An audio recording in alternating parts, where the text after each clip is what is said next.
everyone, and welcome to episode 13 of the Voices in the Channel podcast. Today, we're talking about something that has been deeply embedded in the MSP industry for a while, which is the expectation of always being on and always being available, from out of hours support to 24/7 coverage, to the pressure that many engineers and leaders are feeling to constantly be on call, is a topic that affects businesses and teams and customers alike. So, joining me today to explore this topic, I have Milan from Infrassist. So, thank you so much for joining us today. So, for anyone that hasn't come across you before, could you tell me a little bit about your background and how you found your way into the MSP world? Yeah, sure, Sophie. Thank you very much for setting up the stage. So my journey started as an electronics and telecommunication engineer 20 years ago. And I started working on the e-governance initiatives, primarily built the physical data centers that supported judiciaries and other government services departments in India. And then I served UK-based cybersecurity vendor companies and even US-based data analytics and business intelligence software product companies, along with got a chance to work with the global IT consulting and services firms almost for a decade. And that led me to give an exposure to everything about IT, managed services, cloud transformation, and security. Okay. Currently, as a director of professional services at Infrassist, I work with MSPs globally, helping them to scale their business operations by adding the operational excellence into the day-to-day routine work. Okay, and yeah, so that's all about me, how I started my career and where I am till now. Perfect. And when did you kind of maybe notice this always on and MSP hero culture kind of becoming such a normal part of the industry? I know I've kind of decided on this topic beforehand as something that we're both quite passionate about. So when did you first notice that that was a thing?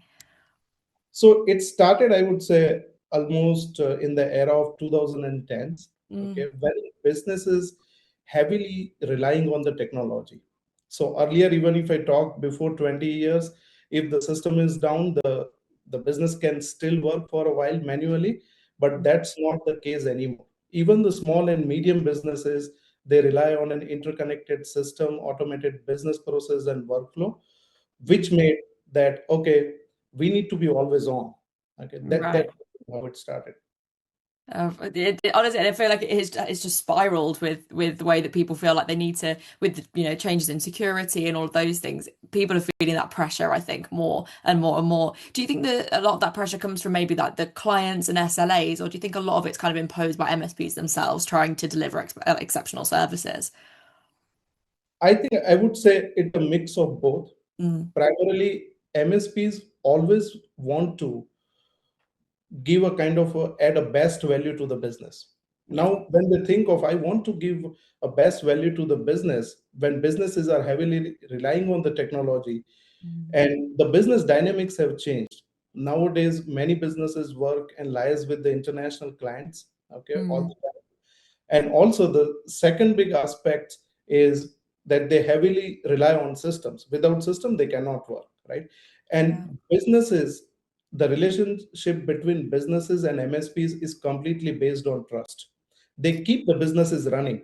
If, say, MSP is not supporting, I mean, at a time when the business is having an issue, probably they won't see the actual value. They expect someone to at least pick up a phone and answer, and even in the middle of the night and say, "Hey, we are available. Let's get on and fix where you are stuck at to get you going." Yeah.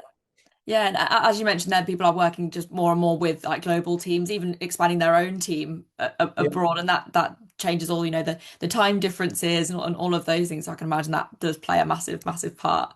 At what point would you say that maybe going above and beyond stops being kind of a competitive advantage and starts being a problem? Because I feel like a lot of people, and I know I do it myself, of I can stay on for an extra hour and I want to be available at all times. At what point do you think it kind of stops being a good thing and goes into all those things like burnout and yeah, well-being, all of those things?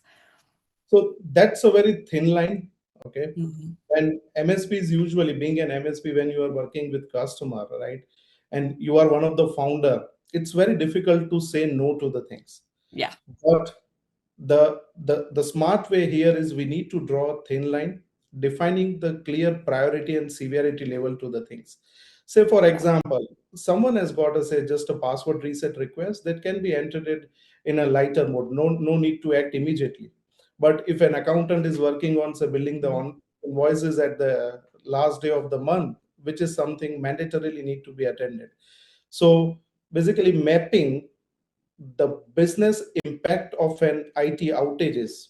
Okay, if the systems are down, what is the real business impact that is associated, and then mapping it to the different priority and severity levels, and even binding SLAs to them, will a kind of a good balance between the two, I would say. Yeah, and I feel like that balance is really, really hard to strike even in kind of like our personal lives, I guess. What do you think that burnout eventually actually looks like inside an MSP? What do you think maybe sort of the warning signs that people maybe sometimes miss? So the early signs of burnouts within an MSP's business, I would say, few heroes on your team, few champs on your team are constantly working out of the hours. They are working on weekends, okay, and they are always beyond for handling the typical issues reported by customers. So that's a clear sign of having a burnout. Second is a dissatisfaction among the staff members for the work-life balance, and eventually when you are working long hours, you are mentally tired. It also impact the service quality that's being delivered to the end consumers. So what do you think that leaders can kind of do? Maybe any tips or tricks for leaders when spotting those signs to kind of help overcome them? Okay, so from a leadership perspective, I would say in the very beginning, build a strategy and get onto the ground with the initiative, build a proper structure. It doesn't need to be perfect on the day one, but have the systems, tools, and procedures in place, and define, segregate the different roles and responsibilities among the different team members. Even if required, introduce more and more specialized roles, say operational roles of a service delivery manager, for example. Okay, so that way we have a clear segregation between the technical delivery roles and as well as the operational roles. That way, we can have a good balance between overwhelming few heroes to do everything, and rather than building a more structured approach to a team and a structure that is sustainable and scalable. Yeah, because it can be really demotivating, I think, if you're one of the people that are just kind of relied on to carry so much. So, like you said, having that really, really clear outline of everybody's roles, I think is somewhere to start, I think. But what kind of impact do you think maybe that approach will have on things like retention and recruitment and ultimately the kind of quality of service that customers receive when taking that approach? Okay. So once we build a structure and scale, okay, so the few initial months or weeks, I would say it will be difficult because altogether a different middle management or a governance layer is laid out. So the way teams used to work with the freedom earlier, probably they will see a slight change in experience because now someone is watching continuously on the cues from an operational front, making sure the team is getting the information piece of information they need in order to perform their job. So initially it will feel like there is an extra administrative overhead in terms of building the documentation, doing the proper shift handovers in a 24 into 7 environment. But once the proper structures and procedures are laid out, it can create an amplifying effect in terms of service delivery. And from an end customer perspective, they can clearly see a value regardless of whoever is handling my issue. The result is always same, and that lays down the foundation for a scaled operations, I would say. Yeah, and I feel like that's half the battle, isn't it? Proving the value of an MSP feels, yeah, it feels just as important as everything else. And having kind of managed 24/7 operations yourself, what are maybe some of the biggest lessons and takeaways that you've learned from that? So as I mentioned, I mean, just before, when we are thinking to build a 24 into 7 operations, the key thing is segregate the technical and operational roles. That is a fundamental thing. And again, when I say on the technical side, by looking at the fully managed IT services portfolio, divide the different technology stacks, starting with, say, end user computing, server, storage, backup, networking, cloud, and business application. Devise those technology stack, build the specialized talent for each of the technology stack.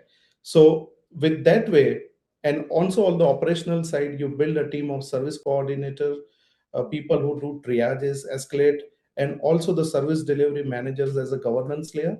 Now, initially, though, it looks a huge on an investment, but when you look at the scaling the operations, right, the team is not frustrated because everyone has got a very specific role on handling the specific tech areas, and they have got a clear roles and responsibility. There is no frustration, or I would say the firefighting among the cross team. Okay. And that way, and so once you have a governance layer in place and a proper roles and responsibility based structure team, okay, then you rely more on a data driven business. So you are becoming more data driven business rather than fillings or a word of mouth kind of thing. Actually, the business that relies on data, you have a clear insights. Yeah, definitely. I feel like all those things you spoke about definitely help with kind of like setting clear expectations as well. I feel like that's half the battle with any business is that people need to come into it with that really, really clear role of, okay, this is what I've got. And people can go above and beyond. And I know we're all kind of, guilty of trying to do as much as possible. But I think having those clear roles is a really, really, really good place to start. So how would you kind of say that you'd set realistic expectations around things like response time and coverage? And how do you think mature MSPs can educate their customers on what good support should actually look like? Okay. So when it comes to a clear difference between a one-man, two-man show MSP or a scaled MSP businesses, the key difference between them is their service offering plans. Okay. Mm, So a mature or a scaled MSP will always have a different managed services plans depending on size and scale of business, their support coverage requirements, and total number of users, and how critical their business operations are. Based on this criteria, they have different service plans. So it's like a not one size fits all. yeah, it So would be a yeah, lot easier if it was.